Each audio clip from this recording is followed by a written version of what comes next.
This incident is still fresh in my mind, as it happened just a week ago. I cannot thank my neighbor Jim enough for saving my life. Let me get straight to the point. Last week, my neighbor Jim, who is also one of my close friends, came to my house asking if I could keep an extra set of keys to his house. I had no problem doing it, so I agreed. He told me that he was going out for work and would be very late returning, maybe even coming back home the next morning. We had a brief chat and then he left for work.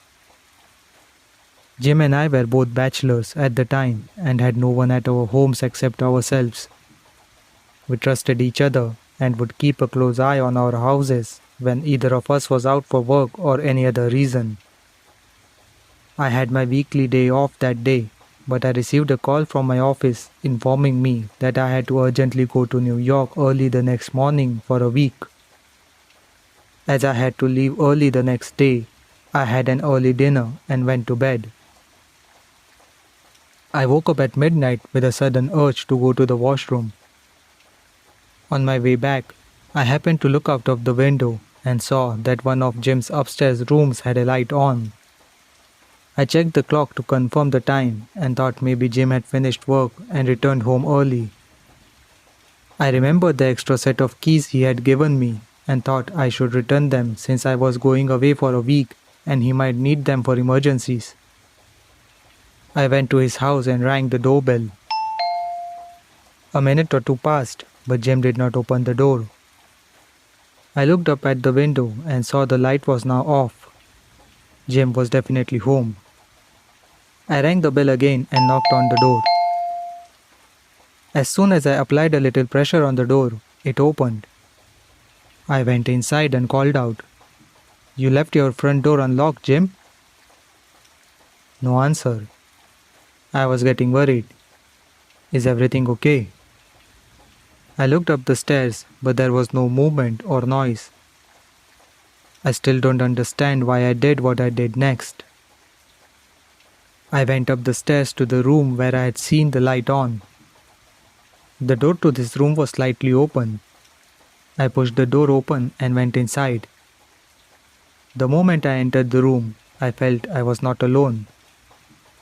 Before I could do anything, 2 or maybe 3 men pounced on me from behind. Needless to say, I had no chance. They easily overpowered me and pinned me to the ground. Even in the darkness, I could see one of the men holding a sharp knife. One of them yelled to finish me off as I had seen too much. My life was flashing before my eyes. I thought I was a dead man. I had completely given up when I heard police sirens approaching from a distance. Within seconds, 3 cop cars were outside Jim's house, and the cops entered through the open front door. The intruders had no chance of escaping as everything happened so quickly. There were 4 men in total. The cops arrested all of them and searched the entire house to ensure no one else was hiding.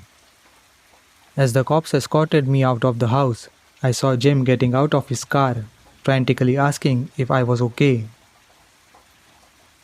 By then, I had calmed down and asked him who told him about the break-in.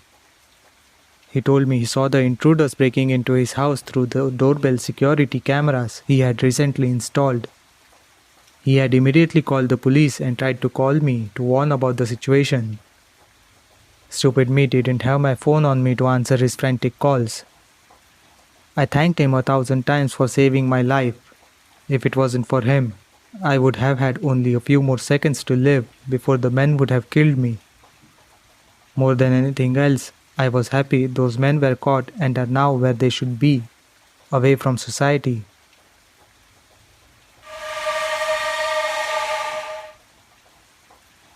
A few months ago, I experienced a terrifying encounter with intruders in my home.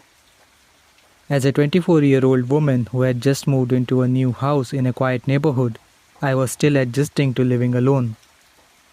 The houses were spaced decently apart, offering ample privacy. I planned on having roommates eventually, but at the time of the incident, I was alone. It was a Saturday afternoon, and I was at home with no plans for the day. I was considering taking an afternoon nap when the doorbell rang. I opened the door to find a man in his mid-30s, smiling and introducing himself as Jake. He claimed to be new to the area and asked for help finding an address. Despite knowing the neighborhood fairly well, I couldn't place the address he sought. I suggested he asked at the grocery store at the end of the street. He then asked if someone else in the house might know the address, raising red flags. I instinctively took a step back into the house and reiterated that he should try at the grocery store as I was busy. He thanked me and left in the direction I suggested. After ensuring he had left, I locked the door and brushed off the encounter, thinking I might be overreacting. Night fell, and after dinner, I was flipping through TV channels, trying to find something interesting. Around midnight, feeling sleepy, I turned off the TV. The house was pitch dark. As I got up to go to my room, I glanced at the living room window. The curtains were open, and under the streetlight, I saw the man from earlier, Jake, standing outside. I was about to confront him when I saw him motioning for someone hidden in the bushes to come out. He hadn't seen me, so I hid behind a cupboard. Two large men emerged, one wielding a crowbar, and they headed towards the front door, making no attempt to be quiet. This was the most frightening part. I immediately grabbed my phone and ran to my room, locking the door behind me. I could hear the front door giving away as the men entered and began searching the house. I called 911, frantically requesting immediate police assistance. The men soon reached my bedroom and started pounding on the door, yelling threats. The 911 operator advised me to find something to use as a weapon. Before I could act, they broke down the door and attacked me. I screamed louder than I ever thought possible until one of them put duct tape over my mouth. I had no idea what they wanted, but it was clear they weren't there for money. I thought this was the end. Fortunately, my screams alerted some neighbors, including a group of 4 boys living next door. They, along with other neighbors, came towards my house. Realizing they might get caught, the intruders pushed me aside and ran out the back door. Just then, 2 police cars arrived at my front door.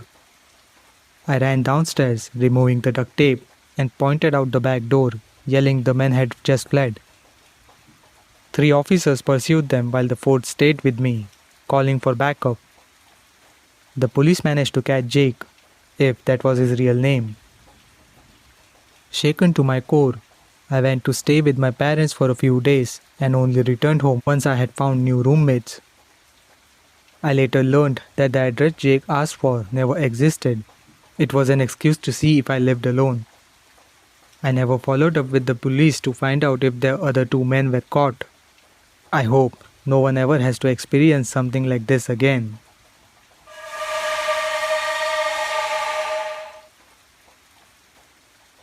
I had just graduated from college and recently secured a new job near Wilmington. Since I knew no one in the area, I rented a house with a roommate named Tyson. Tyson was an odd guy, and despite living together, we never formed a close bond. Although I did not have any specific issues with him, I disliked some of his habits, particularly his tendency to forget to lock the front door. I reminded him several times, but he never seemed to take it seriously.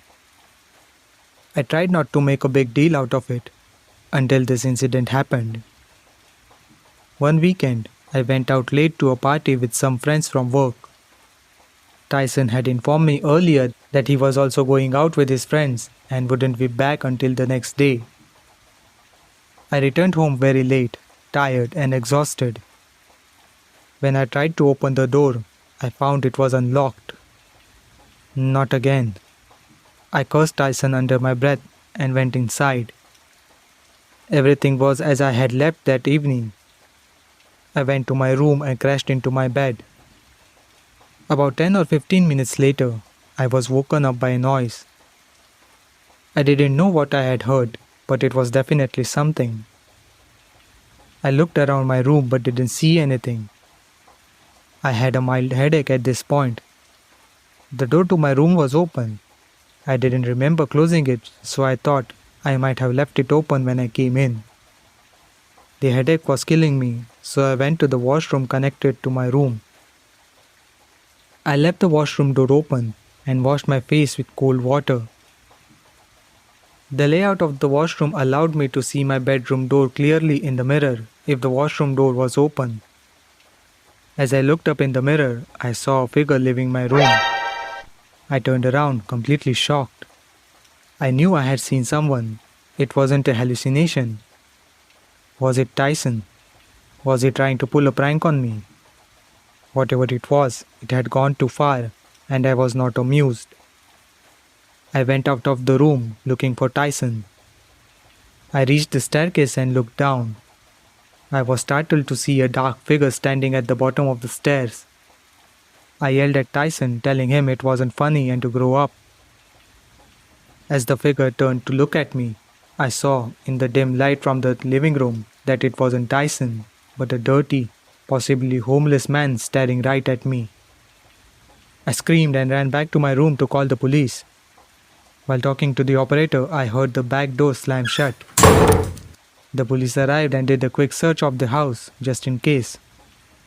They told me the front door hadn't been tampered with, and the man had likely entered through the open front door.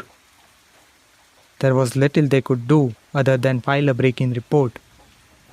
Needless to say, I couldn't sleep for the rest of the night.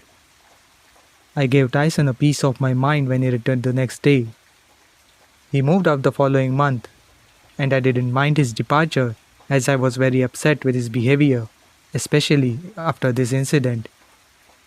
I eventually got another roommate who was 10 times better than Tyson.